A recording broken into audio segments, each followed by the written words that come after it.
Okay, okay. There go the meter. We wired in the new plug right here. We plugged in the new harness, and now I got the everything hooked up. Here go the old plug here, as you can see where the plug for the actual gauge on the dash. Now we see why that wasn't working. Now we got the fuel gauge hooked up finally. It took me about 15 minutes to get it in there. Alright, go ahead and start it up. Let's see. And now we're going to see if we got pressure.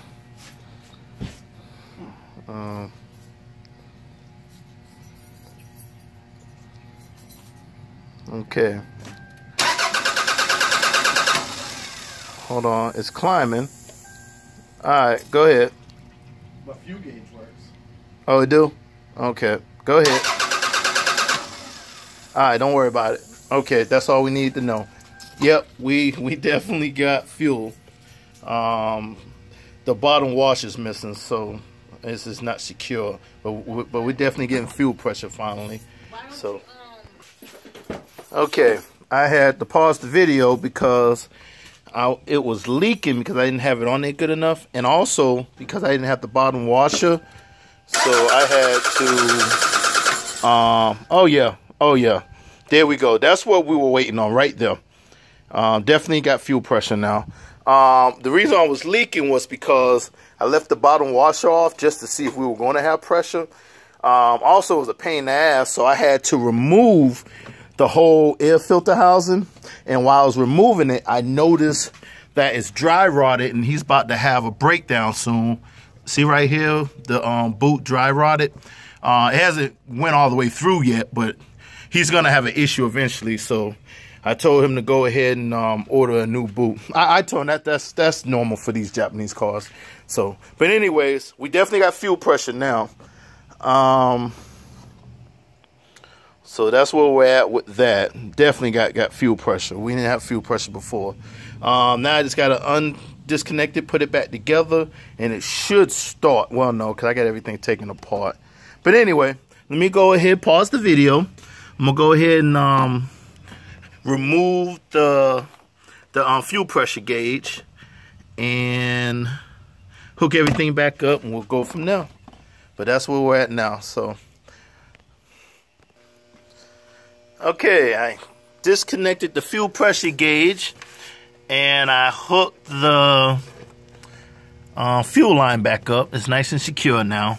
And remember, because I fought for an hour trying to get in there and hook the gauge up and all of that, it's a lot easier just disconnecting like 4 wires and unplug it and just move this to the side. Because, I mean, you'll be there in an hour trying to do it. And you'll lose the washers that go on the banjo boat, because I lost 2 washers. And that's another thing. For this 98 Camry, the dealer didn't even have this. Luckily, my fuel pressure gauge kit came with, came with a washer. I'm going to have to go down to Toyota and order one. But none of the stores had them. I mean, you can probably get it with the fuel filter, but that's a brand new fuel filter. So don't lose them, or before you replace the fuel filter or do a test or whatever, you might want to have 4 or 5 of them extra. And like I said, remove this air filter housing, because normally it sits over here. But remove that, it'll make it a whole lot easier to get in there. Or you'll be there all day trying to fight with it. And also what I noticed, but I don't have this hose right now, is one of the hoses going to the heater core. I saw that it's leaking. Saw that when I was doing stuff right here. It's leaking. You can see the puddle. But it probably just needs a new clamp. But I'm probably just going to have him just order a whole new hose and just put a hose on there. Because eventually it's going to bust anyway. But I didn't come to address that today. I actually came to address this other problem. But I just happened to see that. So that's going to be a possible issue later. So, but anyway. Again, don't forget, remove the air filter housing out of the way. Because like I said, you'll be in there trying to fight that all day, and you'll probably lose a couple of washers. So, I'm gonna go ahead and put it back together, plug it up, and let's see if it runs. I'll be back. All right, sir, go ahead, let's start it up. Let's see. All right, I got everything put back together, all the wiring. I found a couple of the clips. The hoses are dry rotted too, so I'm gonna have them order them. It is airlines, like this one right here was dry rotted when I took it off. So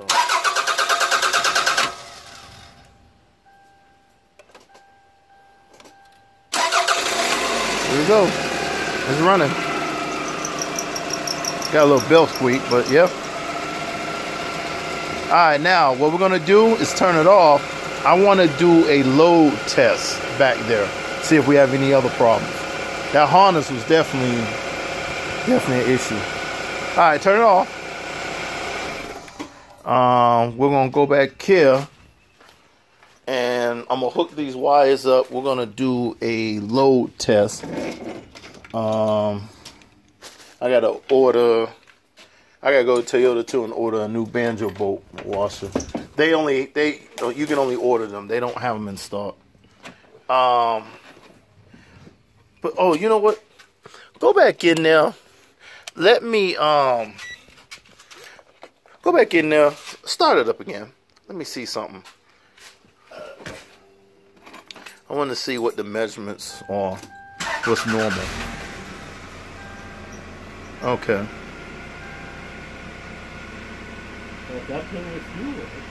Yeah, I wonder why it's at. I guess that's where it's supposed to run at. 14 volts. I guess that's what that fuel pump requires. Step on the gas pedal. Let me see something. No, hold it at like 2 grand. All right, let off of it. Yeah, I guess that's how that fuel pump works. All right, turn it off and then start it back up.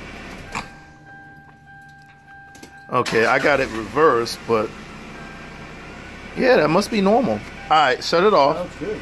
Yeah, it's saying minus, but that's because I got the gauges flipped around. So let me, instead of unhooking it, I'm just gonna unhook it from here.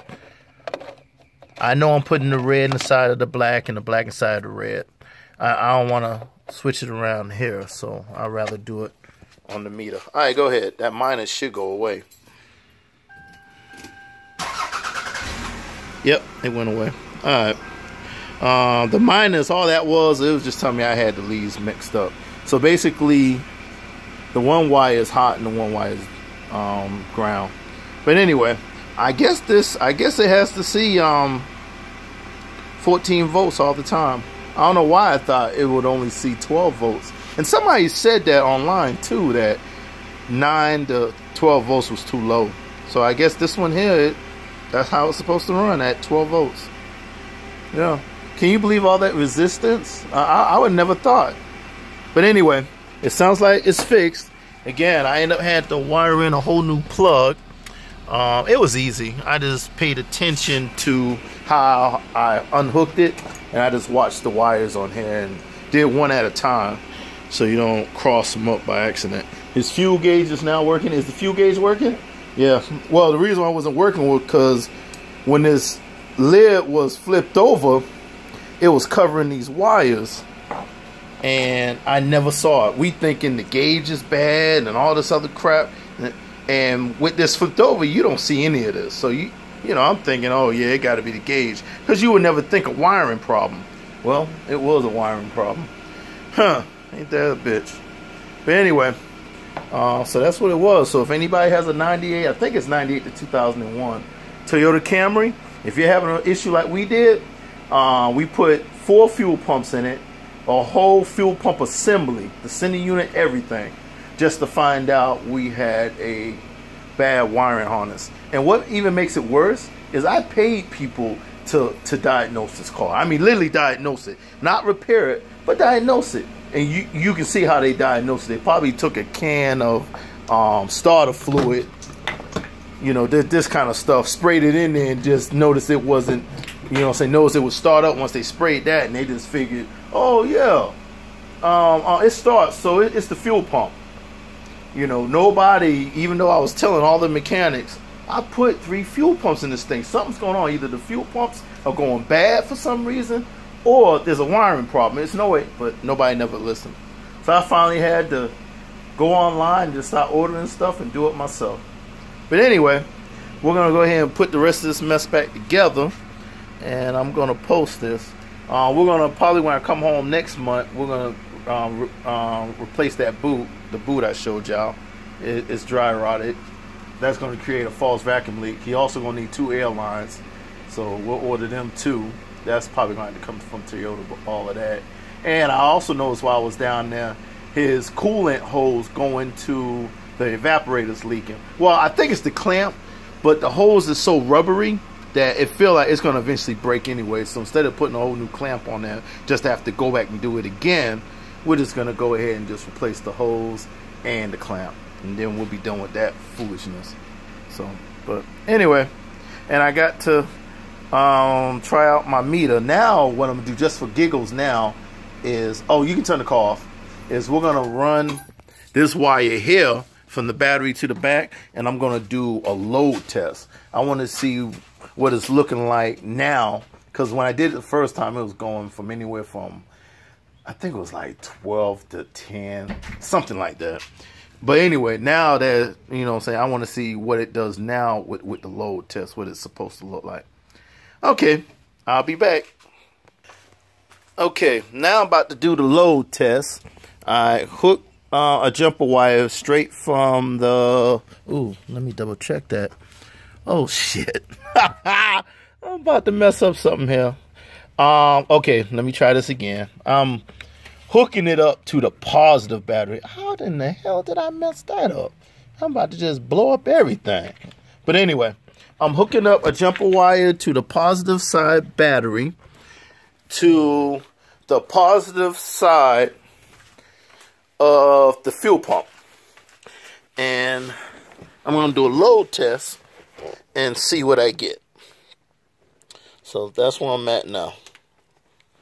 Alright. And I got this. Alright. Let's see. Okay. I'm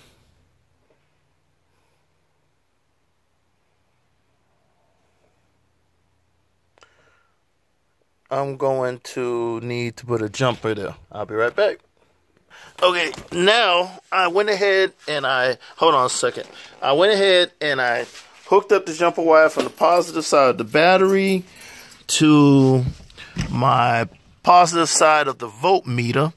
Then I came out of the voltmeter and hooked the positive side of the fuel pump to the COM port on the voltmeter. All right, let's try it. Let's see.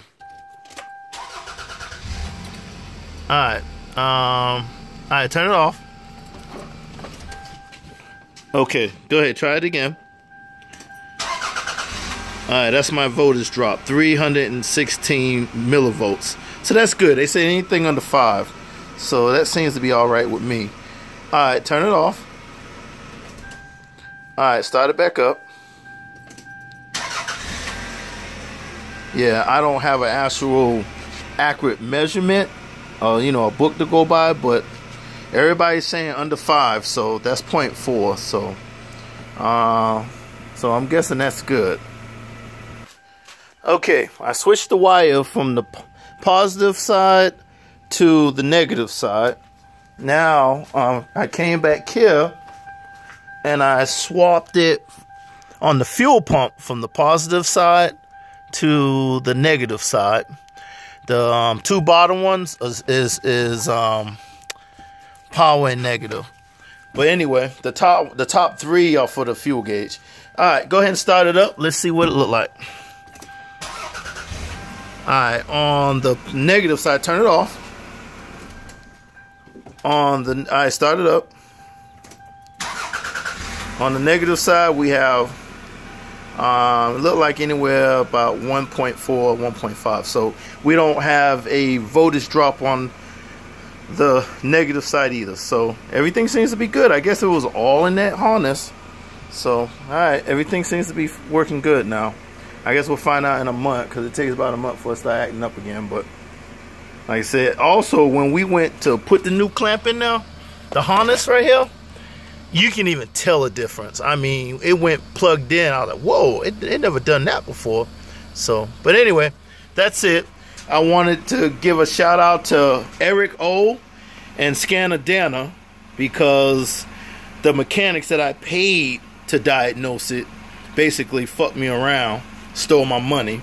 So I had to go online and start searching YouTube videos, and as I started watching YouTube videos, not only were they talking about, you know, measuring at the fuel pump and all of that, but they also mentioned the voltage drop test. So, and that actually was key to all of this. So I just want to say thank them for watching their videos and learning how to do it. And they also pointed me in different directions, watching some of the other videos with like the Airtex Wells and people like that. I was able to go more in depth. But if it wasn't for Scanner Dana and Eric O, I probably would have never even knew. We'd probably still be chasing this, still going to mechanics, getting robbed. So, but anyway, it's working now. And again, I just wanted to give a shout out to Eric O and Scanner Dana for taking the time out to make videos, and people like me that don't have a clue learn a little bit. So thank you. Have a good day. I also wanted to share this. I knew I was probably going to be having to get on the ground today, you know, to mess with this. And I hate my knees touching the ground because it hurt. So I went and brought some of these. And they actually work pretty damn good. This is the name of them. Thunderbolts. But they actually feel pretty good. I paid about $29 for them. But I like how